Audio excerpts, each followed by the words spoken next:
C'est avec un plaisir renouvelé que je me retrouve cette année encore parmi vous à l'occasion de la 3e édition du Forum de la diaspora organisé par le ministère de l'Intégration africaine et des Ivoiriens de l'extérieur. Je voudrais saluer le médiateur de la République et les membres du gouvernement qui honorent de leur présence cette cérémonie. Et comme l'a indiqué tout à l'heure Monsieur le ministre de l'Intégration africaine et des Ivoiriens de l'extérieur, la présence des membres du gouvernement aussi massive indique très clairement que le gouvernement a décidé de se saisir de cette question qui est véritablement transversale.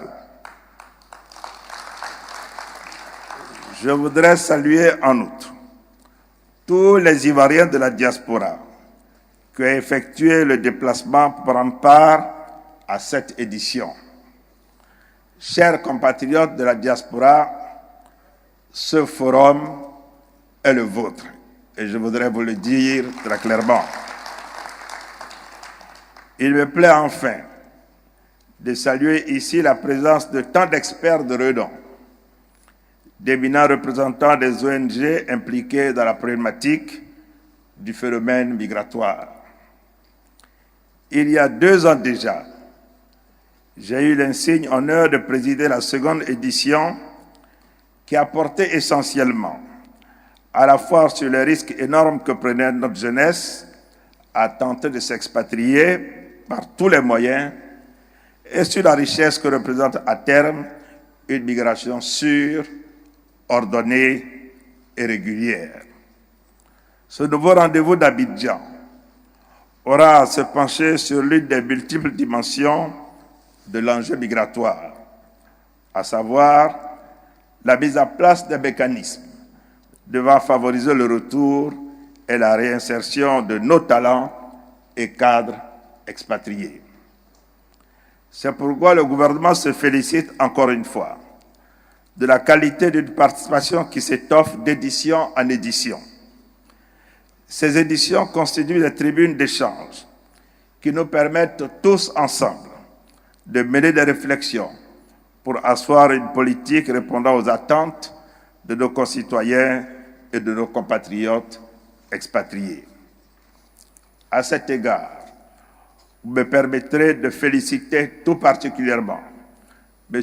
Ali Koulibaly, ministre de l'Intégration africaine et des Ivoiriens de l'extérieur, pour la qualité du travail abattu à la tête de son département. Félicitations, Monsieur le ministre. Mesdames et Messieurs, dans sa vision politique de faire de la Côte d'Ivoire un pays émergent, Son Excellence M. Alassane Ouattara, président de la République, a toujours accordé une attention particulière à la valorisation du potentiel de nos compatriotes expatriés pour le développement de la Côte d'Ivoire. Dès son accession au pouvoir, le 26 mai 2011, il a lancé un vibrant appel à la diaspora ivoirienne pour un retour gagnant au pays. Depuis cet appel solennel, le gouvernement, qui s'est enrichi entre-temps d'un département exclusivement dédié aux Ivoiriens de l'extérieur, a déclenché plusieurs initiatives et lancé de nombreuses actions en leur faveur. Il s'agit, entre autres, de la création en 2013 de la Direction générale des Ivoiriens de l'extérieur et de la tenue de 2 éditions du Forum de la diaspora en 2015 et en 2017 et de 2 éditions du Forum économique Diaspora for Growth en 2013 et 2015. La diaspora ivoirienne, constituant une communauté forte de plus de 1 240 000 âmes réparties à travers le monde, a toujours été associée aux activités marquant la vie de la nation. C'est ainsi qu'elle a participé à l'élection présidentielle d'octobre 2015 dans 19 circonscriptions électorales diplomatiques, 10 en Afrique et 9 dans le reste du monde, a également été sollicitée lors du référendum constitutionnel de 2016 dans 11 pays. Dans leur insertion progressive dans les instances de décision du pays, elle a enregistré certains de ses représentants au gouvernement, au Sénat et au Conseil économique, social, environnemental et culturel. D'autres Ivoiriens de la diaspora sont à la tête de certaines entreprises publiques, de certains conseils municipaux, de certains conseils régionaux et dans certains cabinets ministériels ainsi qu'au niveau de l'administration centrale.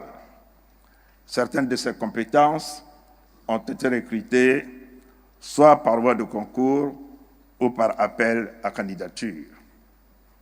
Mesdames et messieurs, conformément aux orientations du président de la République, le gouvernement, en liaison avec les ambassades et les services consulaires, a su réagir efficacement face à la détresse de nos compatriotes pris dans le piège de l'immigration irrégulière, notamment en Libye.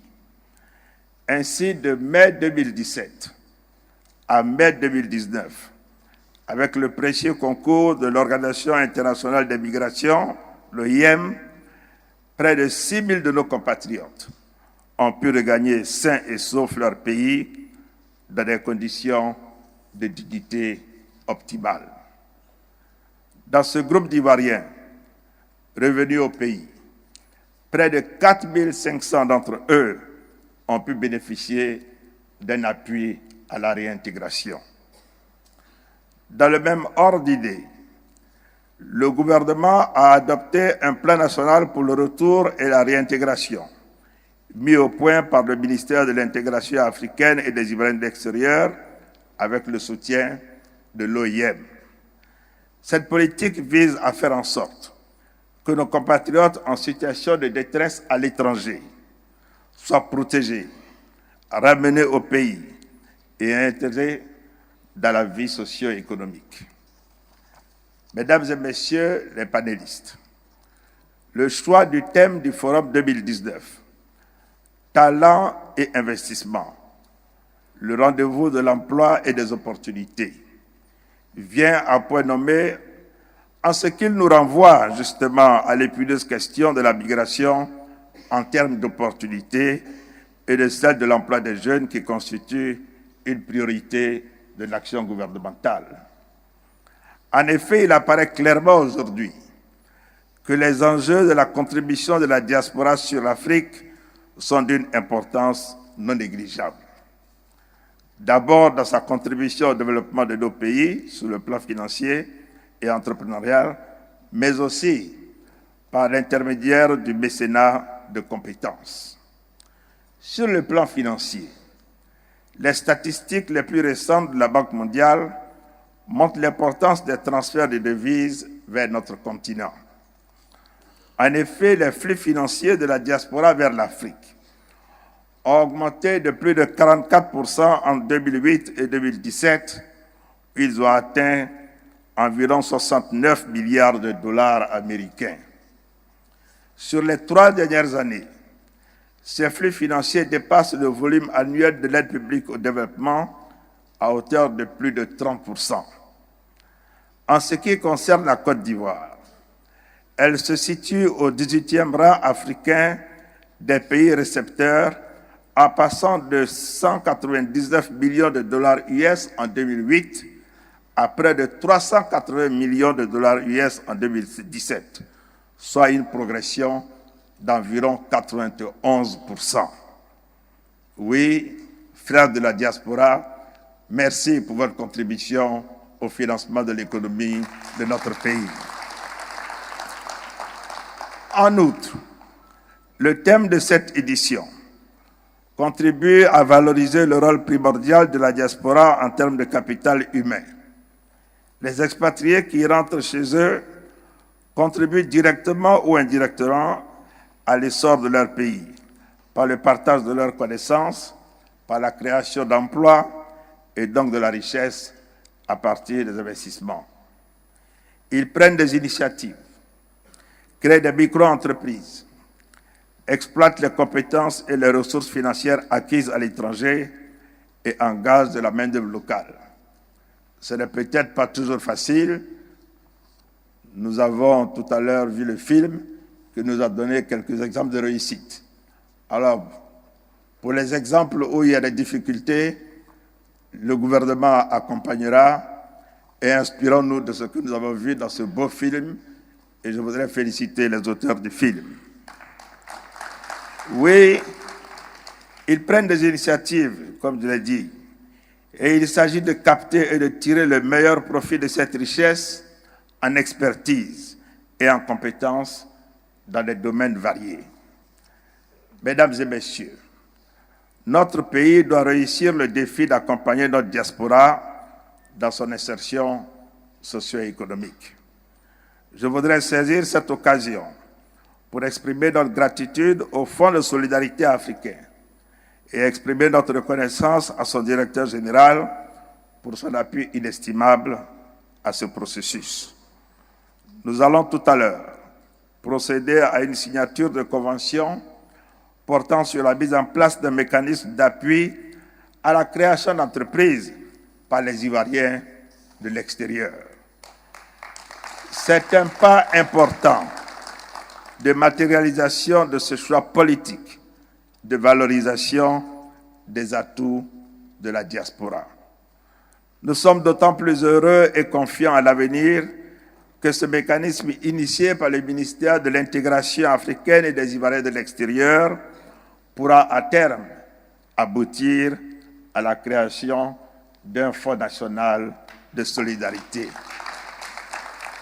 Mesdames et messieurs les participants, chers compatriotes de la diaspora, notre pays figure parmi les 10 pays les plus réformateurs en matière d'environnement des affaires, selon le rapport Doing Business 2019.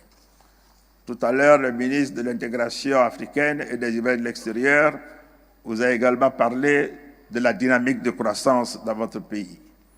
Je voudrais donc, à la suite du chef de l'État, Son Excellence M. Alassane Ouattara, lancer à nouveau un appel pressant à l'ensemble de la communauté ivoirienne expatriée pour lui dire que la Côte d'Ivoire leur offre aujourd'hui un environnement des affaires attractif, d'immenses opportunités et des mécanismes d'accompagnement efficaces pour un avenir radieux ici dans leur pays. Nous sommes persuadés que vous avez désormais toutes les chances et la possibilité d'accomplir votre destin en Côte d'Ivoire au regard de l'existence de nombreux atouts. Mesdames et messieurs, au regard de la qualité des participants, je reste convaincu que ce forum nous permettra de poursuivre l'enrichissement de notre politique sur la gestion de la diaspora. Il s'agit de réussir principalement la mise en place des mécanismes appropriés, facilitant le retour et la réinsertion des talents dont recèle la communauté ivoirienne expatriée. Et je me retourne encore en reparlant du film que nous venons donc de voir. Nous attendons également que des stratégies concrètes et innovantes soient proposées par les Ivoiriens de l'extérieur eux-mêmes pour la construction de véritables partenariats de groupes d'entreprises compétitives capables de s'insérer dans la durée dans le tissu économique national. C'est sur ces mots que je déclare